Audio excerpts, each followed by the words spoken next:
Hi students, welcome to the video on textual grammar. In our previous videos, we have discussed the lesson and comprehension, vocabulary related to Swami is expelled from school.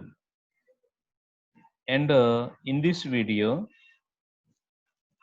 I am going to discuss with you textual grammar again under the academic standard grammar.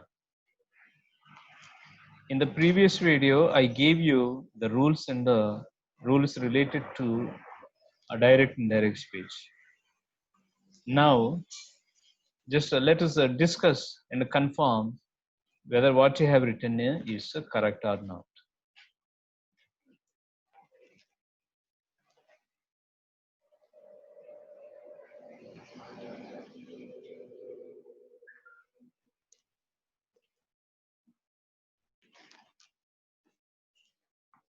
Read the following imaginary conversation, Swami and the headmaster. Headmaster, why didn't you come to school yesterday? Swami said, sir, my mother was suffering from fever.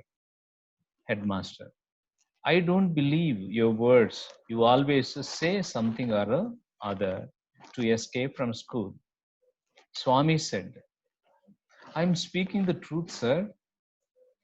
Headmaster, well, I'll come to your house tomorrow and talk to your parents. And this imaginary conversation can be converted into indirect speech like this. The headmaster asked Swami why he had not come to school the day before. Swami replied respectfully that his mother had been suffering from fever. The headmaster retorted that he did not believe his words and added that he always said something or the other to escape from school. Then Swami replied respectfully that he was speaking the truth. Then the headmaster told him that he would go to his house the next day and talk to his parents. Okay, as you can see, while converting the direct speech into indirect speech, the words in the bold are added to express the feelings. These ones, all that is in bold, emotions, attitudes of the speaker, and the sequence of the actions. If you remember in a video on a direct and indirect speech, I said about this, about adding a mood of the speaker. This is how it is. Say, for example, in this conversation, he said to say, "Sir." Swami said, "Sir." This cannot be fit into indirect speech. This cannot be fit into indirect speech. So it is replaced with this word to add that a feeling, okay, emotion or attitude. Okay. So you may have to do the same thing when you have to do this. Okay, let us see.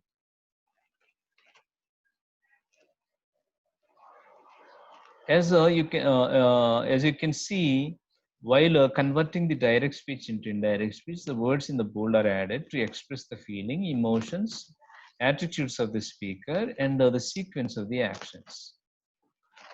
Read the following imaginary conversation between Swami and his father. Swami's father. My dear Swami, why are you looking so dull? Why haven't you gone to school today? Swami. Daddy, I don't like the school. The headmaster beats me every day. Swami's father. Why does your headmaster beat you every day? Without any reason. I am sure He must be causing a lot of nuisance in school. Swami. No, Dad. The headmaster beats all my friends in the same way. Swami's father. Okay, what do you want to do now? Don't you go to school and continue your studies? Swami. No, no, Dad. I will join some other school. Now change the conversation into indirect speech. See, Swami's father, my dear Swami, why are you looking so dull? See, my dear Swami cannot be fit into indirect speech. So how should it be said? Okay, Swami's father, my dear, it expresses some emotion. What kind of emotion? Affectionate emotion. So Swami's father affectionately asked the Swami, affectionately, see, this is replaced. Why he was looking so dull? And added, why he hadn't gone to school that day. Okay.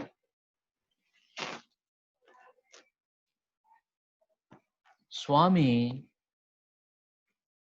replied that, replied, we have added this word, replied, because it's not there. Even if it is not there, Swami's response is in Swami's answer is in response to what his father asked. Okay, that's why he replied. Swami replied saying that he didn't like the school and added, because this is another sentence, added, the headmaster beat him every day.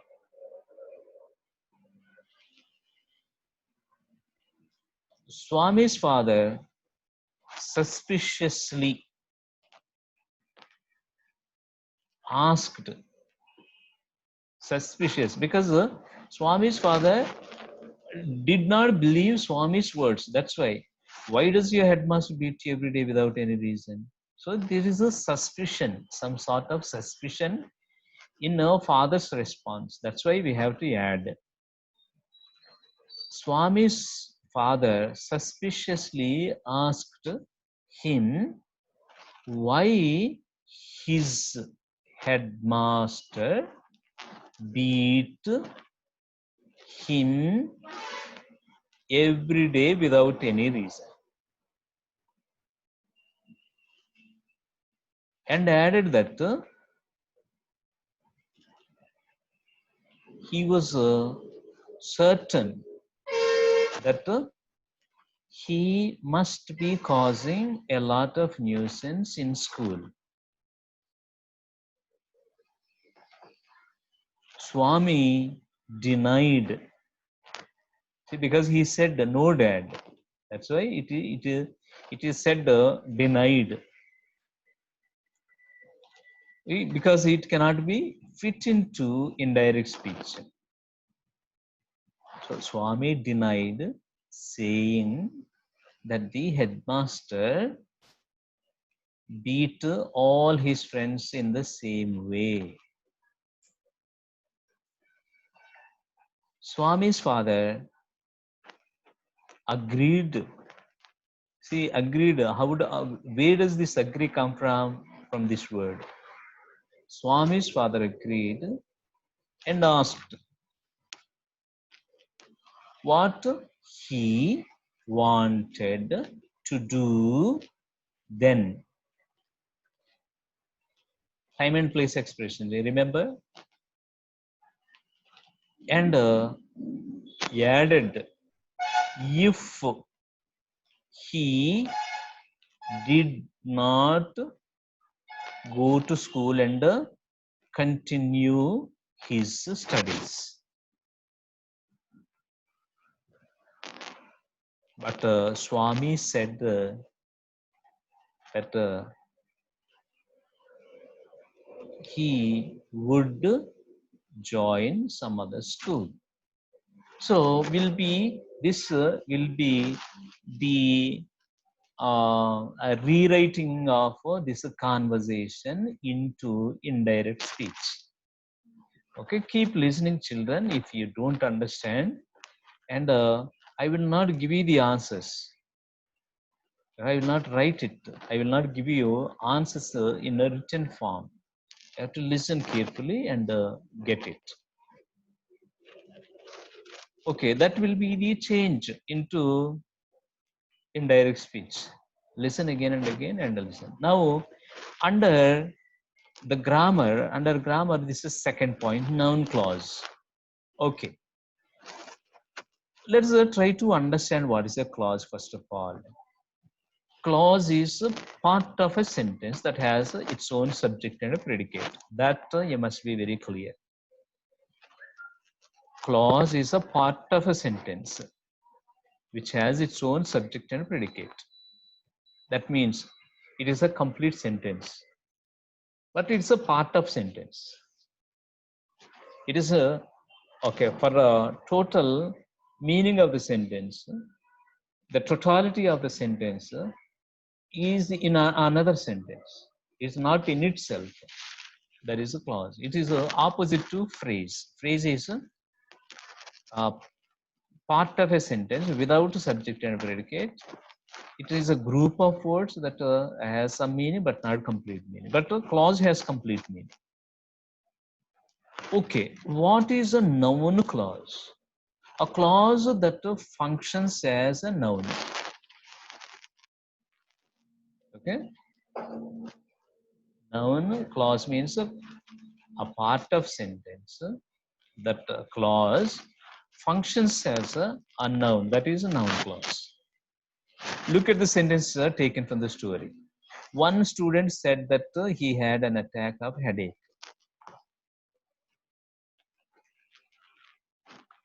This sentence has two clauses. Okay, one student said is one part.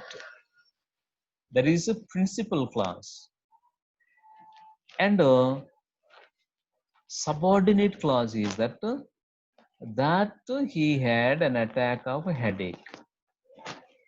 This is a subordinate clause. Here, this subordinate clause is in the object position. Actually, this subordinate clause is the object of this verb said. This is okay. That he had an attack of a headache is the object of the verb said. Right. And sometimes the subordinate clause, this clause, can come in the subject place. Now it is in an object place. Object means at the end of the sentence. Okay. The subordinate clause is the object of the verb said.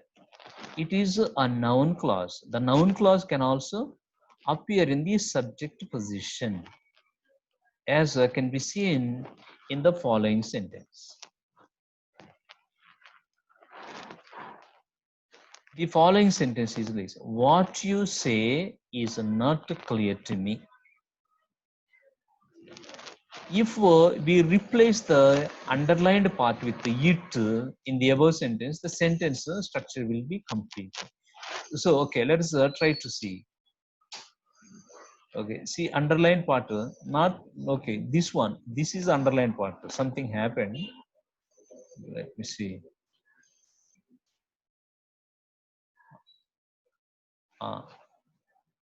This is underlined part. Sorry. Right, that is underlined part. If you replace this underlined part with the it, this part, okay, sentence becomes clear. It is not clear to me. What is not clear? What you say. What you say is not clear to me. So this is noun clause. So here, this came in the subject place. The noun clause came in the subject place. Sometimes the word that, the conjunction can be left out in a spoken English. Okay, let us see. Example, he felt that the punishment was not enough.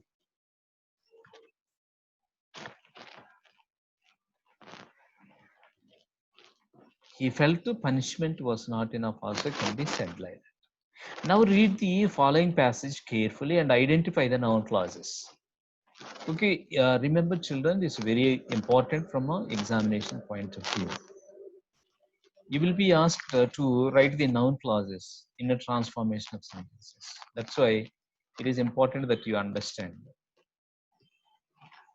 Now read the passage carefully and identify the noun clauses. See, identification, not you, just identification, nothing else. Identify the noun clauses. Replace the underlined words that, so, and it with the suitable noun clauses. That is one thing that you are expected to do. The headmaster entered the class furiously and said that he wanted to know the reason for the absence of some students in the class the day before. Okay. See here, the noun clause is that. Okay, before in the example we have discussed already that he wanted to know the reason for the absence of students in the class the day before. This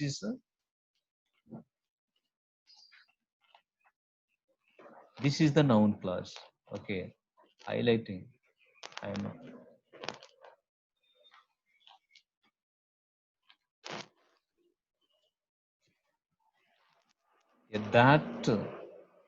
that he wanted to know the reason. Okay, if not a total sentence, it here. This makes a complete sense.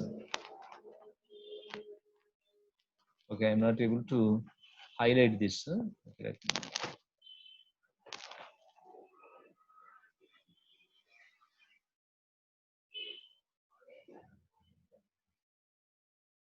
okay, up to here.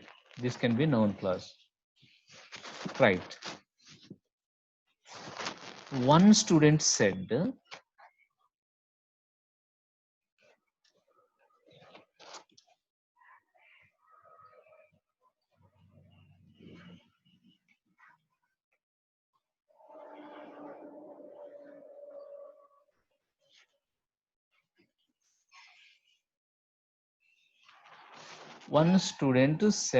that he had suffered from severe headache.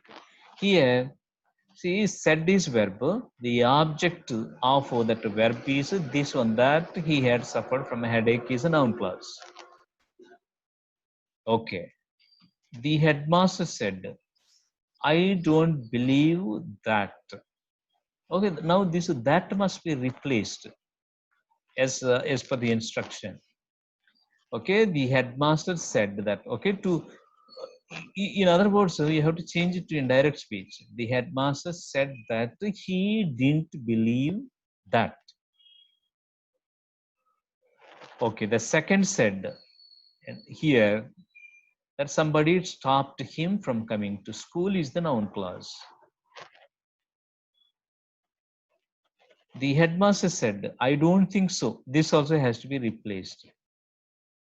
The headmaster said that he didn't think so.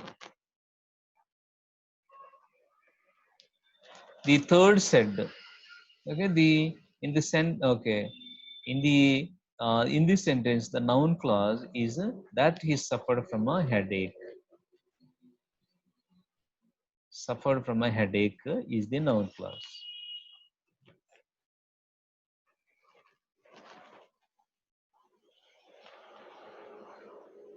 This one. On hearing that, the headmaster shouted in anger. The fourth said that he had suffered from a terrible toothache is the noun clause. The headmaster said, I don't believe it. So you have to, this underlined word has to be replaced by changing into indirect speech. Then the noun clause comes. The headmaster said that he didn't believe it. The fifth said, my grandmother suddenly died. The headmaster retorted that he would ascertain it. That he would ascertain is the noun clause. Okay, he said, I will come to your house tomorrow to know the fact. Okay, there is no noun clause and there is no word to replace. So that this is the identification and replacing the underlined words. Now let's move on. Third point under grammar related to that, related to the grammar, direct speech, noun clauses. Read the following passage and edit the underlined parts. Swami went home and says that the headmaster beats him severely. See, the underlined part is, in examination, it's not like this, children. Okay? It is not, you have to identify. Here, the mistake is with, the mistake with this word is that it is in present tense. This sentence has begun with the past tense. Okay? So, Swami went home and said that the headmaster. Beats also is a present tense. So the mistake is that it really should be in a past tense. Headmaster beat him severely. The parents asked, okay, what is the mistake with this? That should not, that is a wrong conjunction here. Asked why the headmaster, because of this direct speech begins with one of the question, WH question word, and the same question word is used as a conjunction. So there are two conjunctions here, that and why also conjunctions. Two conjunctions are not necessary. Asked why the headmaster had beaten him. Swami said that the headmaster beats. Okay, by now you would have understood that it is in present tense. Beat him the day before, the previous day. Yesterday can be replaced with the day before or the previous day. Swami's father said why the headmaster. See here, this said is wrong because this is a question. It looks like it's a reported speech for a question. Why the headmaster has beaten? Not looks like, it is.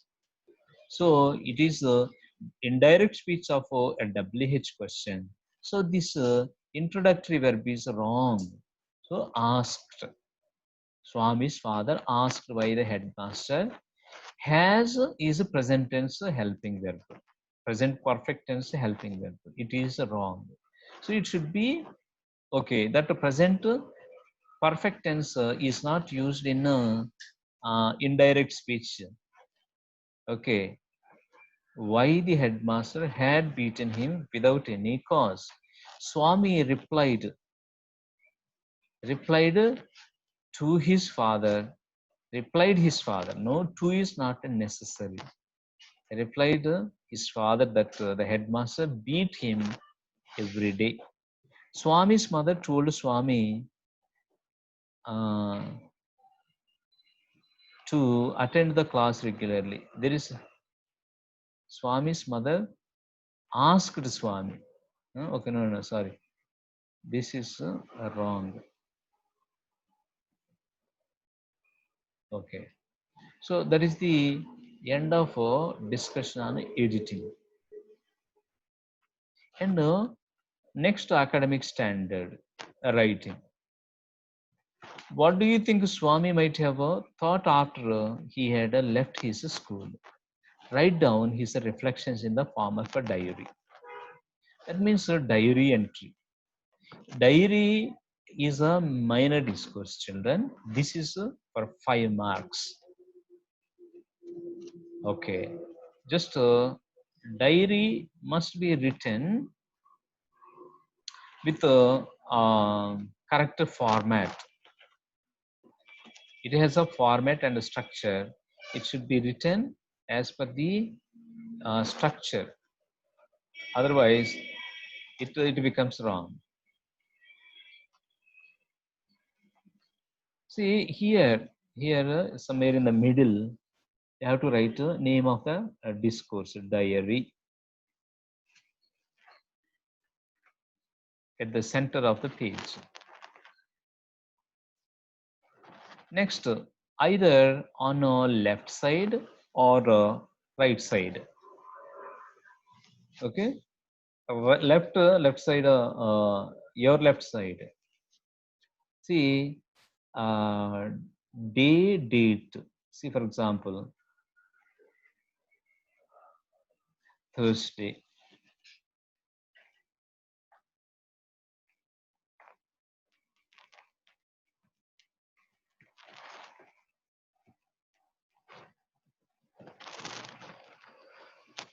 Next, date. The way of writing date should be like this.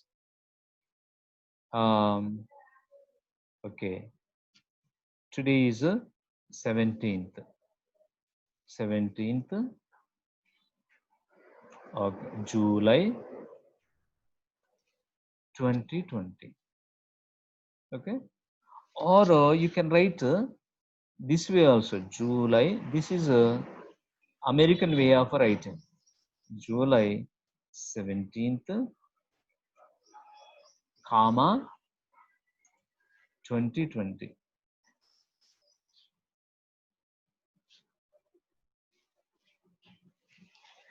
One of this. You can write one of this. Don't write it two. Okay. As per your convenience. This first one is a British style of writing date. Second one is American. Any one is correct. Next, time. Okay. Time of writing.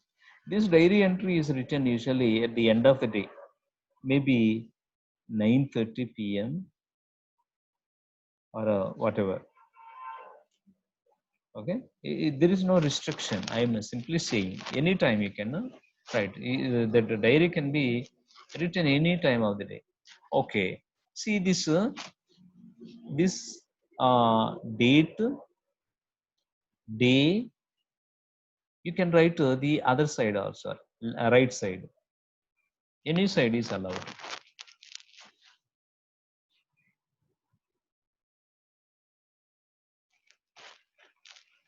Okay, feel free. Make sure when you write with a hand, make sure it is a straight to each line. Okay, this is what I mean, straightness. You can either write here on right side or left side. Okay, feel free. But if you write this date, day, time on left side, your signature, your name also should be written left side. Right. Okay, next comes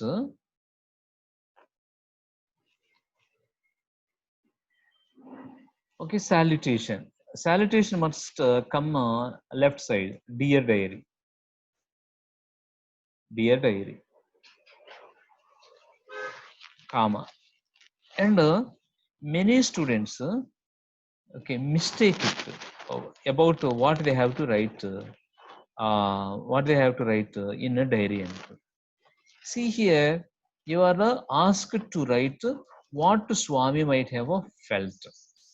See, it is clearly given there. What Swami might have felt, might have thought after he left the school. Write down his reflections. Okay. So you must imagine yourself as a Swami. Okay, just if you put yourself in the shoes of Swami, you will very well write. The output will be excellent actually. So uh, so you will write all his thoughts in okay, in A4 sheet. Let us say in A4 sheet, half of the A4 sheet, and it must be closed with a box.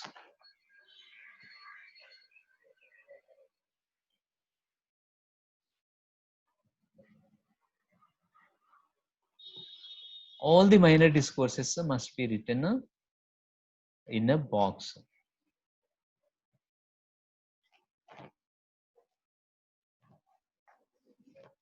Right. Then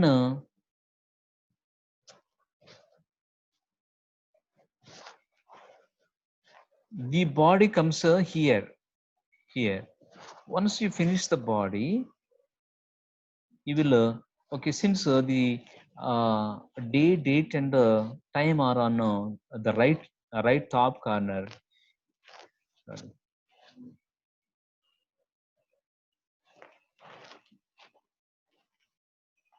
Your name also comes here. Okay. Okay. The body must have a proper reflection. Actual incident should not be written. Actual incident is not to be recorded. Everybody knows the actual incident, so it must be written. Okay, what he thought, not the incident itself. Okay, your name, for example, Swami. Okay, so that this is somehow, this is how it should look like, right? So please write it, and write it properly, because this is for 5 marks. 5 marks is simply written. Okay, it's very easy to write, but you will get 5 marks.